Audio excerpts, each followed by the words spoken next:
ఇక ఫిరాయింపు ఎమ్మెల్యేలపై 4 వారాల్లో నిర్ణయం తీసుకోండి. ఆలోగా విచారణ షెడ్యూల్ రూపొందించండి. స్పీకర్ కార్యాలయ కార్యదర్శికి హైకోర్టు ఆదేశం. లేదంటే తామే సుమోటోగా విచారిస్తామని వెల్లడి. స్పీకర్ మౌనంగా ఉన్నా కోర్టులు మౌనంగా ఉండలేవని కామెంట్ చేసినాయి.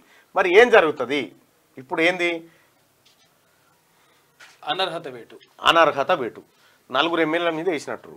ఒకటి ముగ్గురు ఒకటి దానం నాగేందర్ మీద, కడియం శ్రీహరి మీద, తెల్లం వెంకట్రావు మీద. వీళ్ళు బీఆర్ఎస్ పార్టీలో గెలిచి కాంగ్రెస్లో కాంగ్రెస్లో చేరితే పార్టీ ఫిరాయించిరని చెప్పి బీఆర్ఎస్ వాళ్ళు, పవిత్రులైనటువంటి బీఆర్ఎస్ వాళ్ళు, అసలు ఏ పాపం పుణ్యం తెలియకుండా బతుకున్నటువంటి బీఆర్ఎస్ పార్టీ వాళ్ళు పోయి హైకోర్టులో కేసు వేసారు. మా పార్టీలో గెలిచి ఆ పార్టీలో చేరుతారా?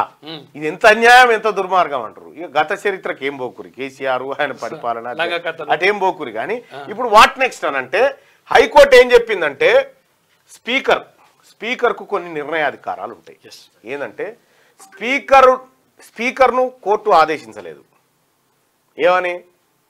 నువ్వు ఖచ్చితంగా చేయాల్సిందని స్పీకర్ కార్యాలయాన్ని ఆదేశిస్తుంది. స్పీకర్ కార్యాలయాన్ని ఆదేశించి 4 వారాల్లోగా నిర్ణయం తీసుకోండి, 4 వారాల్లోగా నిర్ణయం తీసుకోండి అని చెప్పి కోర్టు చెప్పింది. సరే, కోర్టు చెప్పింది, కోర్టును గౌరవించాల్సిందే అందరూ.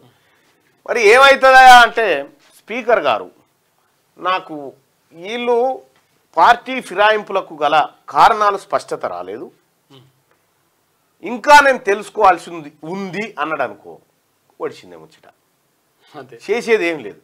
మరి కేసును విచారిస్తామని హైకోర్టు ఇంత సుమోటోగా తీసుకుంది. గాడ ధర్మపురి కాడ ఇప్పుడు ఎమ్మెల్యేగా ఉన్నటువంటి విప్పు లక్ష్మణ్, అడ్లూరు లక్ష్మణ్ గతంలో కేసు వేసిండు హైకోర్టులో. చాలా మంది కేసులు వేసారు. కేలినాయా ఏమన్నా కేసులు? ఎవరిదన్నా నౌకరి పోయిందా?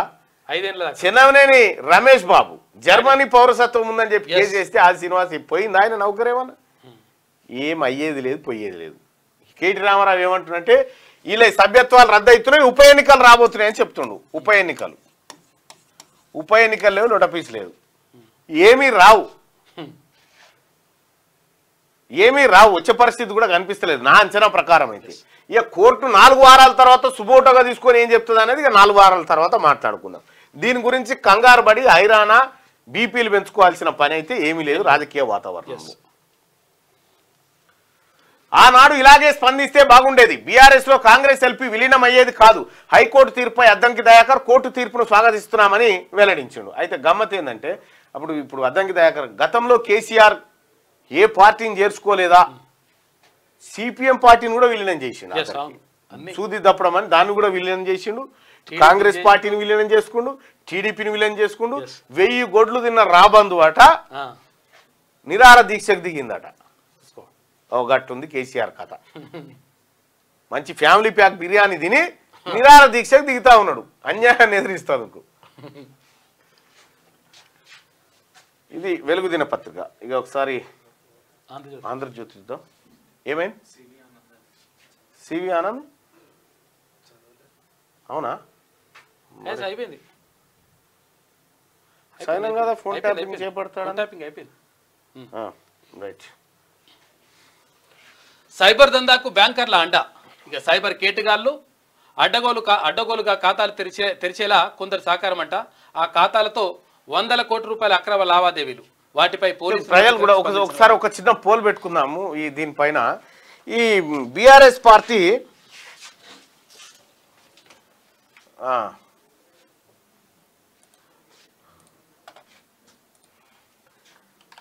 బీఆర్ఎస్ ఎమ్మెల్యేలు, ప్రజల ఒపీనియన్ కూడా అవసరం.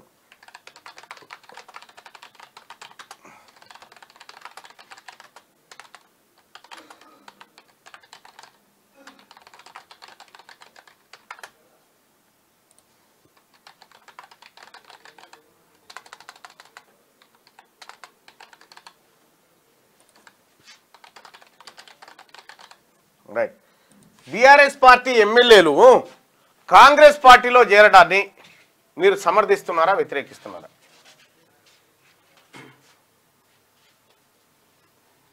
మీ ఓటింగ్ స్టార్ట్.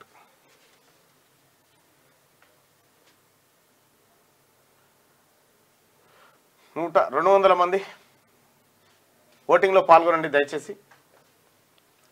ఓటింగ్లో పాల్గొనండి, ఈ లైక్ చేయండి, అలాగే షేర్ చేయండి సోదరులారా.